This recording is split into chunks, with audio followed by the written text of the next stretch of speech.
আসসালামু আলাইকুম, hello everyone, স্বাগত জানাচ্ছি আপনাকে ব্রেইন এক্স নেক্সটে। আমি রয়েছি মোহাম্মদ হাসিবুল হাসান। তো আজকে থেকে শুরু হতে যাচ্ছে আমাদের বহুল প্রতীক্ষিত সফটওয়্যার ডিজাইন সিরিজ। আজকে আমাদের সফটওয়্যার ডিজাইন সিরিজের প্রথম ক্লাস। আজকে আমরা মূলত সফটওয়্যার ডিজাইন ফান্ডামেন্টাল সম্পর্কে জানবো। তো আজকে আমরা এই টপিকগুলো কভার করবো। আসলে what is software design, software ডিজাইনটা আসলে কি, why software design is important, software design important কেন, গুড সফটওয়্যার ডিজাইন কি এবং ব্যাড সফটওয়্যার ডিজাইন কি, সফটওয়্যার ডিজাইনের গোলটা আসলে কি, আমরা কেন সফটওয়্যার ডিজাইন করি, এবং রিয়েল ওয়ার্ল্ড অ্যানালজিটা দেখাবো যাতে আপনি খুব ভালোভাবে রিয়েলাইজ করতে পারেন জিনিসটা। Why developer need design skill, আপনি যদি একজন ডেভেলপার হয়ে থাকেন তাহলে আপনার কেন ডিজাইন স্কিল প্রয়োজন, এবং হোয়াই ডিজাইন প্যাটার্ন এক্সিস্ট, হ্যাঁ আপনি অবশ্যই পরিচিত ডিজাইন প্যাটার্ন সম্পর্কে, এবং ডিজাইন প্যাটার্ন কেন আসলে এক্সিস্ট করে, কেন প্রয়োজন সেই সম্পর্কেও জানবো। তো চলুন কথা না বাড়িয়ে শুরু করা যাক। ওকে, প্রথমে আমরা দেখি what is software design. Software design is a process of planning how a software will be built before writing the code. Software ডিজাইনটা আসলে মূলত প্ল্যানিং। আপনি যখন একটি সফটওয়্যার বিল্ড করতে যাবেন, ধরেন আপনি একটি সফটওয়্যার তৈরি করতে যাচ্ছেন, এর আগে যে প্ল্যানিংটা, সেই প্ল্যানিংটাই আসলে এই সফটওয়্যার ডিজাইন। মানে আপনি শুরু করার আগে যে প্ল্যানটা করবেন, যে কিভাবে করবেন, এটি আসলে মূলত software design. Software design is equal to আপনি ব্লু প্রিন্ট অফ সফটওয়্যার বলতে পারেন। যেমন বাড়ি করার আগে আর্কিটেকচার দিয়ে আপনি ব্লু প্রিন্ট করিয়ে নেন যে কিভাবে আপনার বিল্ডিংটা বা বাড়িটি তৈরি হবে, এই সেম জিনিস সফটওয়্যার তৈরি করার আগেও আপনি একটি ব্লু প্রিন্ট তৈরি করে নেন যে কিভাবে আপনি একটি সফটওয়্যার তৈরি করবেন। আমরা সামনে দেখব রিয়েল ওয়ার্ল্ড অ্যানালজিতে। এখানে যদি একটু খেয়াল করুন, এখানে user, controller, service, repository, database.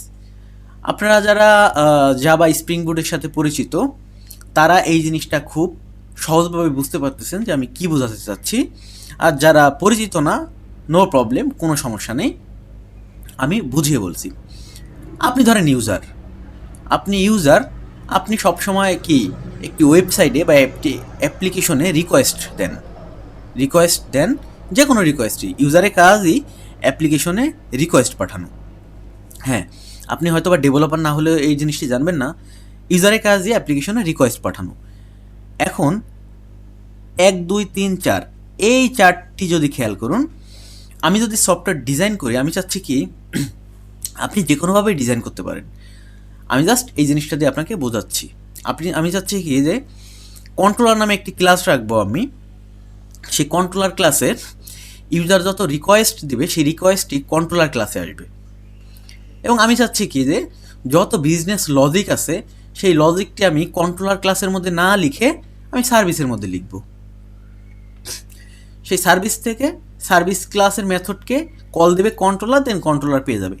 আমি চাচ্ছি কি যে বিজনেস লজিক আমি যে ডেটাবেজে সেভ করব, এই সার্ভিস ডিরেক্ট সেভ করবে না, এই সার্ভিসের সাথে কথাবার্তা বলবে হচ্ছে রিপোজিটারি কথা বলবে। সেই রিপোজিটারি হচ্ছে এই ডেটাবেজে ডেটা সেভ করবে, যা করা সেই রিপোজিটারি করবে, ডিরেক্ট সার্ভিস করবে না, সার্ভিস রিপোজিটারিকে কল দিবে। এখন অনেকে বলতে পারেন কি বলতেছে উল্টাপাল্টা, কিসের মধ্যে কি? হ্যাঁ, এই জিনিসটা যারা ডেভেলপার রয়েছেন স্প্রিং বুট তারা হয়তো বুঝতে পারবেন, তাছাড়া বুঝতে পারবেন না। তো আমি এই জিনিসটা আপাতত ইগনোর করতেছি। এটুকু তো মাথায় আপনাদের এত সময় বুঝতে পেরেছেন যে সফটওয়্যার ডিজাইনটা আসলে প্ল্যানিং। আপনি একটি সফটওয়্যার বানাবেন, তার আগে প্ল্যানিং করবেন যে কোন ক্লাসে কি দিবেন, কোন ক্লাসের সাথে কোন ক্লাস অ্যাড করবেন, কোন ক্লাসের অবজেক্ট ক্রিয়েট করবেন। আমি যদি একটু ইন্টেলাইজেতে যাই, দেখুন এই যে আমার একটি রানিং ই কমার্স ওয়েবসাইট। হ্যাঁ, এটি একটি আমার রানিং ই কমার্স ওয়েবসাইট। এই যে হচ্ছে প্রত্যেকটা প্যাকেজ দেখতে পাচ্ছেন, আপনারা কি নাম শুনে বুঝতে পারতেছেন, এই নাম পড়ে বুঝতে পারতেছেন কোথায় কি লেখা হয়েছে, বুঝতে পারতেছেন? আশা করি বুঝতে পারতেছেন অলরেডি। কারণ কি, অথ একটা প্যাকেজ, অথ মানে অথেন্টিকেশন, বুঝতেই পারতেছেন এখানে অথেন্টিকেশনে কিছু আছে। কার্ড, বুঝতেই পারতেছেন এখানে কার্ডের কিছু আছে। কার্ট বুঝতেই পারছেন এখানে কার্টের কিছু আছে। কমনের মধ্যে কি? কমনের মধ্যে অবশ্যই বুঝতে পারছেন যে কমন টাইপের কিছু আছে। পেমেন্ট, প্রোডাক্ট, সিকিউরিটি, ইউজার, প্রত্যেকটা নাম দেখে দেখেই কিন্তু আপনারা বুঝতে পারতেছেন যে এখানে আসলে কি হচ্ছে। দেখুন, আমি যদি লেটস সে এখানে কার্টের মধ্যে যাই, দেখছেন কার্টের মধ্যে যদি যাই, অথবা আমি যদি ইউজারের মধ্যে যাই, দেখেন এর মধ্যে আবার প্রত্যেকটা প্যাকেজ রয়েছে। হ্যাঁ, তো আমি একটু আগে দেখালাম কন্ট্রোলার। দেখুন কন্ট্রোলার প্যাকেজ কি, আমি চাচ্ছি কি এই ক্লাসটার মধ্যে ইউজার যত, দেখেন কত কোড, এই ক্লাসটার মধ্যে ইউজার যত রিকোয়েস্ট দিবে এই ক্লাসের মধ্যে ইউজার কন্ট্রোলারে আসবে। ইউজার কন্ট্রোলার থেকে আমি চাচ্ছি কি সে রিপোজিটারিতে সার্ভিসকে কল দিবে। এই সার্ভিসের মধ্যে কোড লিখছি, দেন আমি চাচ্ছি কি সার্ভিস রিপোজিটারিকে কল দিবে, ভালো কথা। আবার দেখেন এন্টিটি আমি আলাদা লিখছি, আলাদা ক্লাসে লিখছি, অ্যাড্রেস আবার আলাদা ক্লাসে লিখছি। এর মানে কি, এখানে আমি ডিজাইন ফলো করেছি। হ্যাঁ, এখানে আমি ডিজাইন ফলো করেছি। এটি হচ্ছে কন্ট্রোলার, এন্টিটি, ম্যাপার, রিপোজিটারি, সার্ভিস। মানে এখানে আমি প্রত্যেকটা প্যাকেজের মধ্যে আলাদা আলাদা ইন্ডিভিজুয়াল কোড লিখেছি। শুরুতে আমি একটি প্যাকেজ দিয়েছি ইউজার প্যাকেজ দেখে আপনি বুঝতেই পারছেন যে ইউজার রিলেটেড কোড এখানে রয়েছে, ভালো কথা। তো এতগুলো প্যাকেজ দেওয়ার কারণ কি, আমি চাইলেই কিন্তু এই কন্ট্রোলারের মধ্যে এখানে যত কোড লিখেছি, এনটিটিতে এখানে যত কোড লিখেছি, একটু আগে দেখালাম যে সার্ভিসে যত কোড লিখেছি, এখানে সব কোড কিন্তু আমি যে কোনো একটি ক্লাসের মধ্যেই লিখতে পারতাম। লেটসে আমি যদি ইউজার ক্লাস ক্রিয়েট করতাম, এত ঝামেলা না করে, এত প্যাকেজ ক্রিয়েট না করে আমি কিন্তু লিখতেই পারতাম, কাজ কিন্তু ঠিকই করতো। দেখুন এখানে কোড হয়েছে কত, মোটামুটি 89 লাইনের মতো। বাট আমি যদি সব এই ক্লাসের প্রত্যেকটা কোড এই ক্লাসের মধ্যেই রাখতাম, এই সব কোডগুলা, এই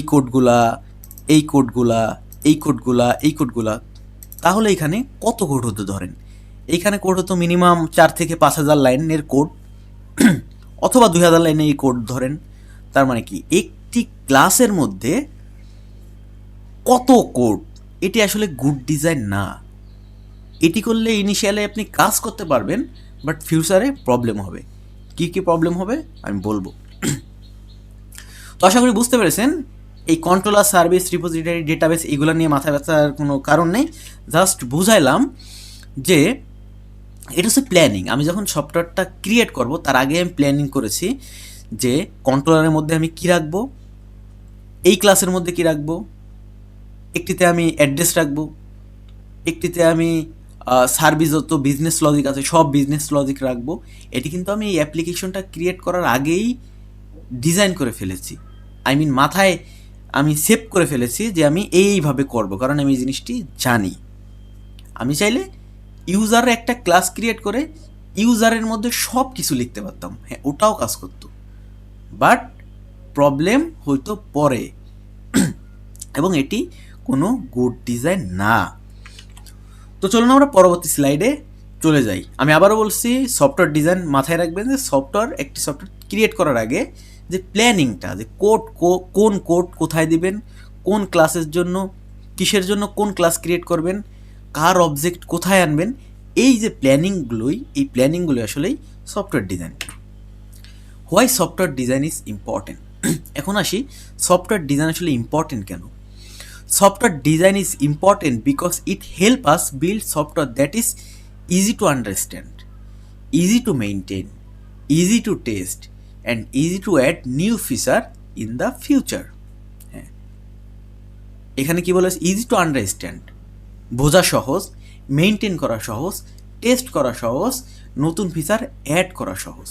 এই জিনিসগুলো কি, দেখুন এই যে কোডগুলো লিখেছি, দেখুন প্রত্যেকটার জন্য কিন্তু আমি আলাদা আলাদা কোড লিখেছি। ইউজারের জন্য ইউজার, সিকিউরিটির জন্য সিকিউরিটি, প্রোডাক্টের জন্য প্রোডাক্ট, পেমেন্টের জন্য পেমেন্ট, কনফিগারেশনের জন্য কনফিগারেশন, কমনের জন্য দেখুন কমন কোডগুলো লিখেছি।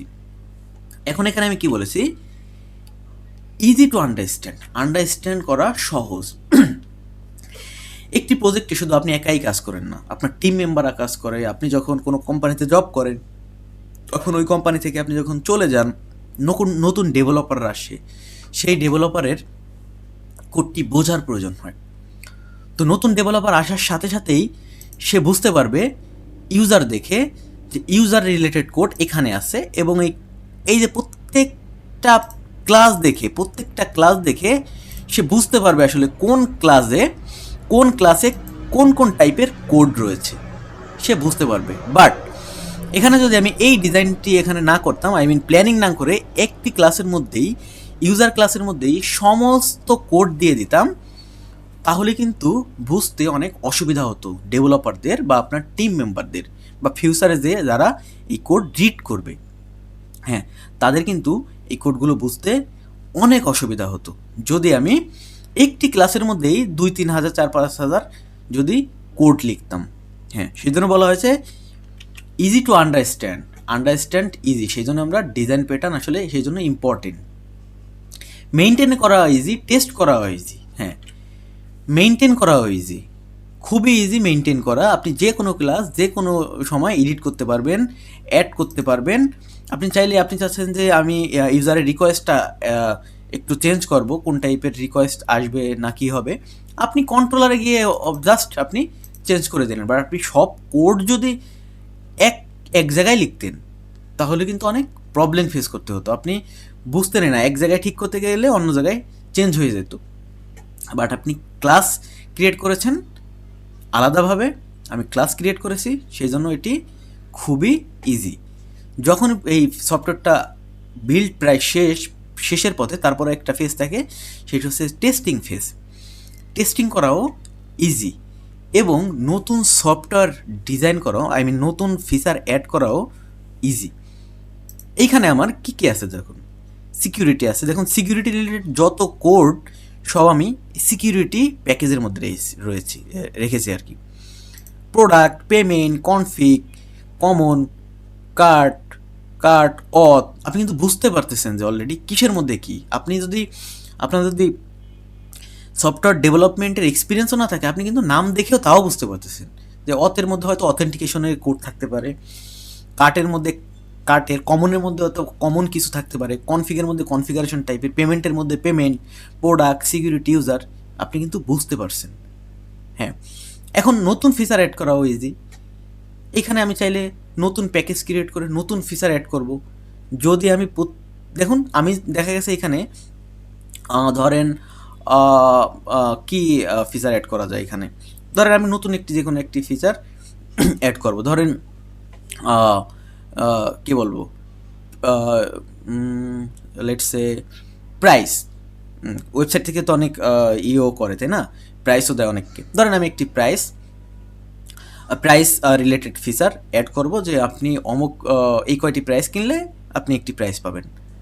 আমি কিন্তু এখানে জাস্ট একটি প্রাইস প্যাকেজ ক্রিয়েট করবো, দেন ওইখানে প্রাইস ক্রিয়েট করে আমি এইভাবে যা যা লাগে আমি কি তৈরি করতে পারবো। দেখুন, নতুন ফিচার অ্যাড করা সহজ। বাট আমি যদি কোনো ডিজাইন ফলো না করে ডিরেক্ট কোড লেখাই শুরু করতাম, এই ওয়াতের কোড, কার্টের কোড, কমন, সব কিছু এক ক্লাসের মধ্যেই লিখতাম, তাহলে কি হতো? তাহলে কিন্তু এটা ডিজাইন প্যাটার্ন না, মানে ডিজাইনের মধ্যে পড়ে না। ডিজাইনের মধ্যে পড়ে আপনি যাই করবেন ওটাই তো ডিজাইন। গুড ডিজাইন, ব্যাড ডিজাইনের তো ব্যাপার স্যাপার আছে, তাই না? তো আশা করি বুঝতে পেরেছেন যে সফটওয়্যার ডিজাইনটা আসলে ইম্পর্টেন্ট কেন। কোড বোঝা সহজ নতুন ডেভেলপারদের জন্য, মেনটেন করাও ইজি। একটি এডিট করলে অন্য ক্লাস এডিট হয়ে যায় না, অন্য ক্লাসে চেঞ্জ হয়ে যায় না। টেস্ট করাও ইজি, নতুন ফিচার অ্যাড করাও ইজি। এবার আসি bad design versus good design. Design to ডিজাইনে আপনি তো গুড ডিজাইনও করতে পারেন, ব্যাড ডিজাইনও করতে পারেন। ডিজাইন কি, আপনি একটি জিনিস ধরেন আপনি চাইলেন যে আমি এইভাবে ডিজাইন করছি, আমি সব কোড একটা ক্লাসের মধ্যে লিখব, তাহলে তো আপনি করতে পারেন আমি আমার কাছে এটা ডিজাইন, তাই না? কিন্তু আপনি বললেই তো হবে না, ডিজাইনেরও তো একটা ব্যাপার স্যাপার আছে, গুড ডিজাইন, ব্যাড ডিজাইন। এটাকে আপনি বলতে পারেন গুড ডিজাইন। আমি আলাদা আলাদাভাবে আলাদা আলাদা ক্লাসের মধ্যে আলাদা আলাদা কোড লিখেছি। এখানে একটু খেয়াল করুন, যেমন অর্ডার ম্যানেজার ধরেন একটি ক্লাস আপনি ক্রিয়েট করেছেন, সেই ক্লাসের মধ্যে আপনি লগ ইনের কোড, সার্চ প্রোডাক্টের কোড, অ্যাড প্রোডাক্টের কোড, ক্যালকুলেট প্রাইসের কোড, অ্যাপ্লাই ডিসকাউন্টের কোড, পেমেন্টের কোড, সেন্ড সব কিছু একই অর্ডার ম্যানেজার ক্লাসের মধ্যে আমি সব কিছুর কোড লিখছেন। 3-4 হাজার লাইনে কোড হবে। এটা কি হইলো? এটা কি গুড ডিজাইনের মধ্যে পড়ে? অবশ্যই না। গুড ডিজাইন কোনটা? যে আপনি প্রত্যেকটার জন্য আলাদা আলাদা সার্ভিস ক্রিয়েট করবেন। সার্ভিস মিন প্রত্যেকটার কোড আলাদা আলাদা ক্লাসে রাখবেন। লগ ইনের জন্য লগ ইন ক্লাস রাখবেন, প্রোডাক্টের জন্য প্রোডাক্ট ক্লাস রাখবেন, কার্টের জন্য কার্ট ক্লাস রাখবেন, আলাদা আলাদা ক্লাস, প্রত্যেকটার জন্য আলাদা আলাদা ক্লাস রাখবেন। এটি না গুড ডিজাইন? দেখুন আমার এইখানে যদি যান, দেখুন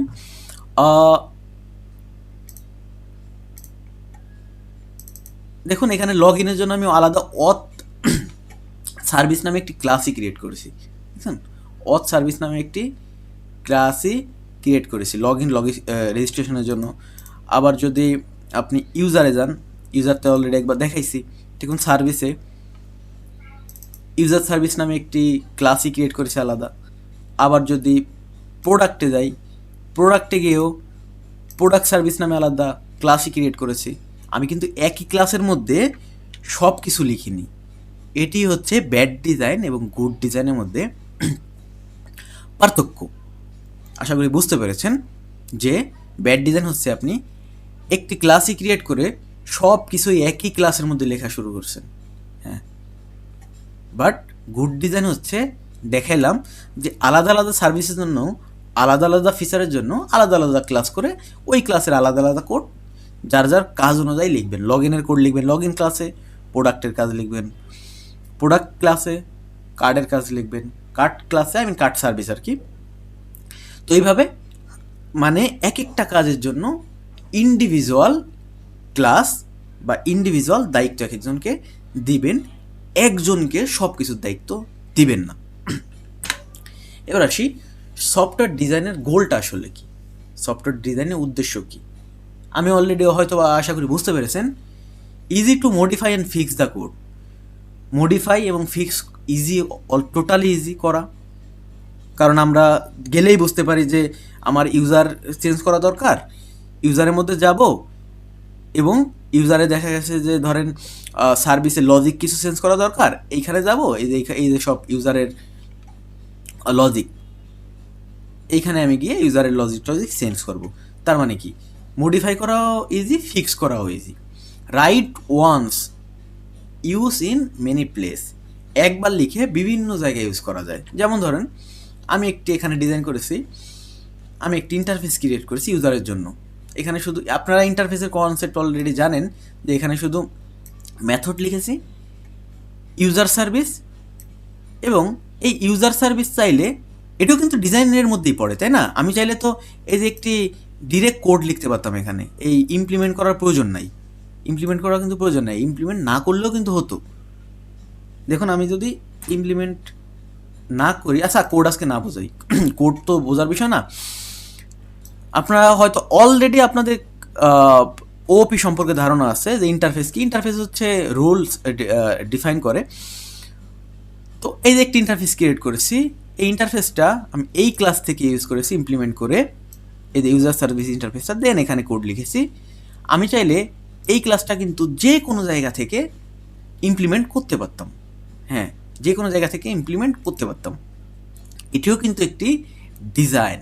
আমি চাইলে কিন্তু ডিরেক্ট ইউজার সার্ভিস লিখে এই কোডগুলো লিখতে পারতাম, ইমপ্লিমেন্ট করার প্রয়োজন নাই। বাট আমি লিখেছি ইউজার সার্ভিস একটি ইন্টারফেস, যাতে আমার পরবর্তীতে কোনো মেথড অ্যাড করার প্রয়োজন হলে এখানেই অ্যাড করতে পারি, এবং এই কন্ট্রোলারে গিয়ে আমার আর চেঞ্জ করার প্রয়োজন না হয়, কন্ট্রোলার চেঞ্জ করার প্রয়োজন না হয়। তো এই কোডটা না বোঝাই তো আশা করি বুঝতে পারছেন যে একবার লিখবো অনেক জায়গায় ইউজ করব। হ্যাঁ, আসলে আপনারা একটু বলবেন যে আমি আসলে অনেক ডিপলি বোঝানো শুরু করেছি আর কি। কারণ সফটওয়্যার ডিজাইন হচ্ছে একটি মোটামুটি এখানে কোডের আসলে কোনো বিষয় না। হ্যাঁ, কোড আসলে এখানে না বোঝাইলে হয়, বাট আমি দেখাচ্ছি আসলে কোড এখানে বিষয় না। আপনারা যারা বোঝেন কী দেখায়, কিসের মধ্যে কী, আসলে কোড দেখে মাথা ঘুরে যাচ্ছে। তারা কোড ইগনোর করেন। আমি আসলে বেসিকদের জন্য, অ্যাডভান্স যারা তাদের জন্য এই ডিজাইনটি মানে এই সিরিজটি ক্রিয়েট করতেছি। তো সেই জন্য আর কি, তো কোডে আমি কম ফোকাস করি। আমি যখন প্যাটার্ন শেখাবো, প্রত্যেকটা প্যাটার্নের জন্য তো কোড আমাকে বোঝাতেই হবে, তাই না? সেই সময় হচ্ছে আমি আসলে প্রত্যেকটার কোড ভালো ভালো এক্সাম্পল দিয়ে ভালোভাবে বোঝাবো। তো যাই হোক, handle more user and more feature as the application grow. অনেক ইউজার, অনেক ফিচার হ্যান্ডেল করা যায়। আমি একটু দ্রুত যাওয়ার চেষ্টা করি। Easily add or change functionality easily add করা যায়, চেঞ্জ করা যায়, আমি অলরেডি বলেছি। Keep the code clean and easy to understand. হ্যাঁ, অলরেডি আপনারা বুঝতে পেরেছেন, কোডটা ক্লিন থাকে এবং আন্ডারস্ট্যান্ড করা ইজি। এক এক ক্লাসের মধ্যে যদি 4-5 হাজার লাইন লিখি, ওইটার চাইতে আমি আলাদা আলাদা সার্ভিসের জন্য আলাদা আলাদা কোড লিখবো, এটি আন্ডারস্ট্যান্ড করাও খুব easy. Make the code easy to test and debug. আমি অলরেডি বলেছি যে টেস্ট করাও easy. Component should have minimum dependency on each other. এর মানে হলো একটি কম্পোনেন্ট আরেকটির সাথে মিনিমাল ডিপেন্ডেন্সিতে যুক্ত থাকে। মানে ধরেন একটি চেঞ্জ করলে আরেকটি চেঞ্জ হয়ে যায় না। আমি যদি সহজে বলি, আপনি ইউজারে কিছু একটা চেঞ্জ করবেন, এদিকে আপনার পেমেন্টে কোনো সমস্যা হবে না। আপনি পেমেন্টে চেঞ্জ করবেন, ইউজারে কোনো সমস্যা হবে না। বাট আপনি একটি ক্লাসের মধ্যেই যদি কোনো ডিজাইন প্যাটার্ন ইউজ না করে, ডিজাইন মেনটেন না করে যদি আপনি কোড লিখেন, তাহলে দেখবেন এক জায়গায় আপনি চেঞ্জ করছেন, পুরো প্রজেক্ট সহই অনেক জায়গায় চেঞ্জ হয়ে গেছে। তো এই জিনিসটি আসলে এখানে বোঝানো হয়েছে। Easy class or module should have a single well defined responsibility. হ্যাঁ, ইজি ক্লাস না, is class or module should have a single well defined responsibility. হ্যাঁ, প্রত্যেকটা ক্লাসের সিঙ্গেল আলাদা আলাদা রেসপন্সিবিলিটি থাকে। আমি অলরেডি বলেছি যে লগ ইন সার্ভিস ক্লাসের রেসপন্সিবিলিটি কি, লগ ইন নিয়ে কাজ করা, প্রোডাক্ট নিয়ে কাজ করা, কার্ট নিয়ে কাজ করা, এইগুলো অলরেডি আপনারা বুঝতে পেরেছেন। ওকে, তো সফটওয়্যার ডিজাইনের গোল আসলে আমরা বুঝতে পেরেছি। এইবার আসি রিয়েল ওয়ার্ল্ড অ্যানালজিটা আসলে কি? Just as an house needs a blue print before construction, software needs a design before coding. Already আমি বলেছি, আমি আবার বলি, আপনি যখন একটি বাড়ি ক্রিয়েট করবেন, যখন আপনি একটি বাড়ি তৈরি করবেন, আপনি ডিরেক্ট ইট এনে বাড়ি গাঁথা বা বাড়ি তৈরি করতে শুরু করেন না। আপনি আর্কিটেকচার দিয়ে একটি ব্লু প্রিন্ট তৈরি করেন, যে কোথায় কিচেন হবে, কোথায় ডাইনিং হবে, কোথায় মাস্টার বেডরুম হবে, কোথায় ড্রয়িং হবে, মানে কোথায় কি হবে না হবে সব আপনি একটি ব্লু প্রিন্ট এভাবে তৈরি করেন। দেন আপনি কনস্ট্রাকশন শুরু করেন, ওই প্ল্যানিং অনুযায়ী বাড়ি ক্রিয়েট করা শুরু করেন। সফটওয়্যারের ক্ষেত্রেও সেম। আপনি যখন একটি সফটওয়্যার তৈরি করবেন, তৈরি করার পূর্বে কোড করার পূর্বে, কোড করে তো একটি সফটওয়্যার ক্রিয়েট করি, কোড করার পূর্বে আপনি ডিজাইন করবেন যে কোন ক্লাসে আমি কি রাখবো, কোন ক্লাসের কি কাজ হবে। এই যে ডিজাইনটা, এই ডিজাইনটাই আসলেই সফটওয়্যার ডিজাইন। বাড়ি তৈরি করার আগে যেমন ব্লু প্রিন্ট, আপনারা বাংলায় এটাকে কি বলতে পারেন, মেবি নকশা বলে বাংলায়, নকশা বা ব্লু প্রিন্ট ক্রিয়েট করেন আর্কিটেকচার দিয়ে, ইঞ্জিনিয়ার দিয়ে। তেমনি সফটওয়্যার ক্রিয়েট করার আগেও একটি ডিজাইন করতে হয়, যে কিভাবে আমি সফটওয়্যারটা তৈরি করব, কিসের মধ্যে কি রাখবো, কার সাথে কার কী সম্পর্ক হবে, এই জিনিসগুলোই। এটি আসলে মূলত সফটওয়্যার ডিজাইনের কাজ। I am sorry for that, আমি মনে হয় একটু বেশি কোড দেখিয়ে ফেলেছি। তো এই কোড দেখার আসলে প্রয়োজন নাই, যেহেতু শুরুর ক্লাস। আপনারা এই সার্ভিস অনেকগুলো দেখে অনেক হেজিটেশন ফিল করতে পারেন যে কি দেখাইতেছে, কিসের মধ্যে কি। আসলে আমার কোড বা কোড ধরে ধরে বোঝানোর কোনো প্ল্যান ছিল না। তা ভাবলাম যে যাদের ডেভেলপমেন্ট একটু নলেজ রয়েছে, তারা এই জিনিসগুলো দেখে ভালোভাবে বুঝতে পারবেন, সেই জন্য আসলে আমি এই কোডটা দেখিয়েছি আসলে। আর যারা কোড সম্পর্কে আইডিয়া নেই, ওই প্রজেক্ট সম্পর্কে আমি যে প্রজেক্ট দেখাইলাম, তাদের সমস্যা নেই। আশা করি তারা বুঝতে পেরেছেন যে আসলে ডিজাইনটা আসলে কি, যে আমি কোড লিখবো, কোড লেখার আগে যে প্ল্যানিংটা, আমি আসলে ডিপলি বোঝাচ্ছি, কারণ বেসিক টু অ্যাডভান্স। তো আমি চাচ্ছি কি সব ক্লাসের মানুষদের জন্য, সবাই তো আর এক না, কেউ একটু কম বোঝে, কেউ একটু বেশি বোঝে। হ্যাঁ, সবার জন্যই আসলে আমি ক্লাসটি তৈরি করতেছি, সেই জন্য ডিপলি আমি বোঝানোর চেষ্টা করবো প্রত্যেকটা ক্লাস। অনেকে হয়তো জিনিসগুলো জানেন, তাদের কাছে বিরক্ত লাগতে পারে, বাট একটু করেন, আসলে স্যাক্রিফাইস করেন, যে সবাই তো আসলে আপনার মতো না, অনেকে আসলে একটু কম বোঝে। সেই জন্য আমি চেষ্টা করতেছি যে একটু যদি ডিপলি বোঝানো যায়, তো যাই হোক কথা না বলে চলুন আমরা পরবর্তী স্লাইডে যাই। Why developer need design skill. আপনি যদি একজন ডেভেলপার হয়ে থাকেন, তাহলে আপনার ডিজাইন স্কিল কেন প্রয়োজন? আশা করি অলরেডি বুঝতে পেরেছেন। আবার একটু বলি, developer need design skill to build software that is clean, হ্যাঁ, maintainable, scalable and easy to improve. হ্যাঁ, আপনি যখন অ্যাজ এ ডেভেলপার আপনি যখন একটি সফটওয়্যার ক্রিয়েট করবেন, তখন এটা এনশিওর করতে হবে আপনাকে সফটওয়্যারটি যাতে ক্লিন হয়। কোড লেখা তখনই ক্লিন হবে যখন আপনি ডিজাইন ফলো করবেন। হ্যাঁ, ডিজাইন ফলো করবেন যখন আপনি বুঝবেন কোন ক্লাসের মধ্যে কোন কোডগুলো লিখব। মেইনটেনেবল, যাতে মেইনটেন করা ইজি হয়। আপনি সারা জীবন ওই প্রজেক্টে থাকবেন কোনো মানে নাই। অন্য কোনো সফটওয়্যার ইঞ্জিনিয়ার বা সফটওয়্যার ডেভেলপারও ফিউচারে ওই ওই প্রজেক্টে অ্যাসাইন হতে পারে। স্কেলেবল, যাতে নতুন নতুন ফিচার অ্যাড করা ইজি হয়। কোথাও এক জায়গায় আপনার এডিট করলে কোড এক জায়গায় চেঞ্জ করলে অন্য কোনো জায়গায় চেঞ্জ না হয়, হ্যাঁ, অন্য কোনো জায়গায় এফেক্ট না হয়। ইজি টু ইমপ্রুভ করাও যাতে ইজি হয়। এখানে একটি কথা লেখা আছে দেখুন, great developer don't just right code. হ্যাঁ, আপনি যদি একদিন গ্রেট ডেভেলপার হতে চান, শুধু কোড লেখাই আপনার কাজ না আসলেও। They design software that is easy to build, maintain and grow. হ্যাঁ, আপনি যদি একজন ভালো ডেভেলপার হন, শুধু কোড লেখাই আপনার জন্য এনাফ না। কোড এমনভাবে লিখতে হবে যেটি ইজি টু বিল্ড করা ইজি, মেইনটেন করা ইজি এবং গ্রো করাও ইজি। আমি অলরেডি বলেছি যে মেইনটেনেবল, স্কেলেবল, মেইনটেন করা ইজি, যাতে বড় করা, নতুন নতুন ফিচার অ্যাড করা ইজি হয়, ইমপ্রুভ করা ইজি হয়। এই জিনিসগুলোই আসলে ঘুরে ফিরে একই জিনিস আপনাদের বলতেছি, একই জিনিস বোঝাচ্ছি। Why design pattern exist. হ্যাঁ, most important part of this series, design pattern. Why design pattern exist? Design pattern exist because developer often face the same design problem and this pattern provide proven reusable solution. দেখুন, আমি যদি বলি একটি software create করতে সফটওয়্যারটি design করতে হয়, এবং এই সফটওয়্যারটি ডিজাইন করার আসলে কিছু প্যাটার্ন রয়েছে। প্যাটার্নটি কেন? Design pattern exist because developer often, মানে ডিজাইন প্যাটার্নটা আসলে এই জন্যই তৈরি করা যে প্রত্যেকটা developer most of the time ঘুরে ঘুরে এক টাইপের প্রবলেমই ফেস করে। সেই প্রত্যেকটা প্রবলেমের যে সেই সলিউশনটা আসলেই ডিজাইন প্যাটার্নটা দেয়। এখানে দেখুন লেখা already, design pattern exist, design pattern আছে কারণ developer often face the same problem.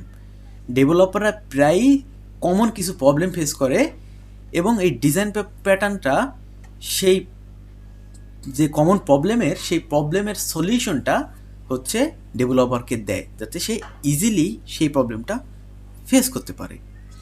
এই জন্যই আসলে ডিজাইন প্যাটার্নটা দরকার। আমি আবার বলি, ডিজাইন প্যাটার্ন জিনিসটাই হচ্ছে, যখন ডেভেলপার কোড লেখার আগে কথা বলি, যখন ডেভেলপার একটি সফটওয়্যার ক্রিয়েট করতে চায় তখন তো আগে ডিজাইন করতে হয়। তো ডিজাইন করার একটি হচ্ছে ডিজাইন প্যাটার্ন কি, ডেভেলপাররা কোড করার সময় মাঝে মাঝেই কমন কিছু প্রবলেম ফেস করে, সেই কমন কিছু প্রবলেমের সলিউশনটাই হচ্ছে আসলে এই ডিজাইন প্যাটার্ন প্রোভাইড করে। এখানে যদি একটু খেয়াল করুন, এখানে দেখুন কনফিগারেশন, কনফিগ 2, কনফিগ 3, এখানে কি হচ্ছে? এখানে কিন্তু দেখুন কনফিগারেশন অবজেক্ট ক্রিয়েট হচ্ছে,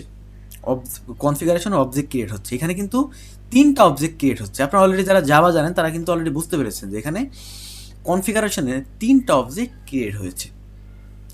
ভালো কথা, এখানে প্রবলেমটা কি হলো? এখানে প্রবলেমটা হলো কনফিগারেশন একটি অ্যাপ্লিকেশনের কনফিগারেশন মেনটেন করে। এইখানে কনফিগারেশনে 3টি অবজেক্ট ক্রিয়েট করার কারণে এখানে কিন্তু অনেক প্রবলেম হয়েছে। প্রবলেম কি, মেনটেন করা কিন্তু এটি টাফ হয়ে যাবে। একটি কনফিগারেশন চেঞ্জ করলে অন্য একটি কনফিগারেশন চেঞ্জ হয়ে যেতে পারে। এখানে মেমোরি বেশি লাগবে। দেখুন, একটি অবজেক্টে যে মেমোরি লাগবে 3টা অবজেক্টে তো তার বেশি লাগবে, তাই না? এখানে তো 3টা আছে, যদি 100টা হতো তাহলে কি হতো? এটি কিন্তু একটা প্রবলেম, এটি কিন্তু একটা ডিজাইন প্রবলেম। এই প্রবলেমটা আমরা সলভ করতে পারি instead of creating multiple configuration object. হ্যাঁ, এত কনফিগারেশন অবজেক্ট ক্রিয়েট না করে ক্রিয়েট অন শেয়ার ইনস্ট্যান্ট, একটা শেয়ার ইনস্ট্যান্ট ক্রিয়েট করব যেটা সবাই ইউজ করবে অ্যান্ড রিউজ ইট, যেটা সবাই ইউজ করবে। এই কাজটি আমরা সিঙ্গেলটন প্যাটার্ন ইউজ করে করতে পারি। যখন আমরা প্রত্যেকটা প্যাটার্ন শিখবো, যখন আমরা সিঙ্গেলটন প্যাটার্ন শিখবো, তখন আমরা এই জিনিসগুলো কিভাবে কাজ হয়, কি প্রবলেম হতো, এখন প্যাটার্ন ইউজ করার পরে কি প্রবলেম সলভ হলো, এই জিনিসগুলো আমরা ইন ডিটেলসলি দেখব প্রত্যেকটা প্যাটার্ন যখন আমরা পড়ব। তো এই কারণে আসলেই ডিজাইন প্যাটার্নটা প্রয়োজন। যে দেখুন, আপনি কিন্তু বুঝতে পারছেন যে এখানে আমরা 3টা অবজেক্ট ক্রিয়েট করেছি, এখানে যদি 100টা অবজেক্ট ক্রিয়েট করা লাগতো এইভাবে, এটি কিন্তু ব্যাড ডিজাইন প্যাটার্ন। এটি কিন্তু design pattern, sorry bad design pattern না, এটি কিন্তু সলভ করা যায় হচ্ছে কি ডিজাইন প্যাটার্ন ইউজ করে। যে সিঙ্গেলটন নামে একটি, বাই দ্য ওয়ে যারা সিঙ্গেলটনের নামও শোনেন নাই, ডোন্ট ওয়ারি, আমি সিঙ্গেলটন সম্পর্কে বলবো, শুধু সিঙ্গেলটন না, প্রত্যেকটা ডিজাইন প্যাটার্ন সম্পর্কে এই সিরিজে ইনশাল্লাহ ইন ডিটেলসলি আলোচনা করার চেষ্টা করব। তো এইখানে কি আমার অবজেক্ট সেভ হবে, আমি যদি একটি ডিজাইন প্যাটার্ন কি বলে ডিজাইন প্যাটার্ন ফলো করি, ধরেন সিঙ্গেলটন প্যাটার্ন ফলো করলাম, সিঙ্গেলটন প্যাটার্নের কাজ হচ্ছে একটি শেয়ার ইনস্ট্যান্ট ইউজ করবে সবাই, তাতে কি আমার এটি কী হবে, রিউজেবিলিটি হবে, অবজেক্টটার রিউজেবিলিটি হবে, মেমোরি সেভ হবে, আরও অনেক কি বেনিফিট আমরা পাবো। যখন আমরা সিঙ্গেলটন প্যাটার্ন পড়বো তখন আমরা বুঝবো। শুধু এইটুকু জেনে রাখেন যে ডিজাইন প্যাটার্নটা দরকারি আসলে ওই ডেভেলপাররা কমন কিছু প্রবলেম ফেস করে, সেই কমন কিছু প্রবলেমের সলিউশনটাই আসলে ডিজাইন প্যাটার্ন। তো thank you everyone for watching this video. If you found this video helpful, please like, comment, share and subscribe Brain X next.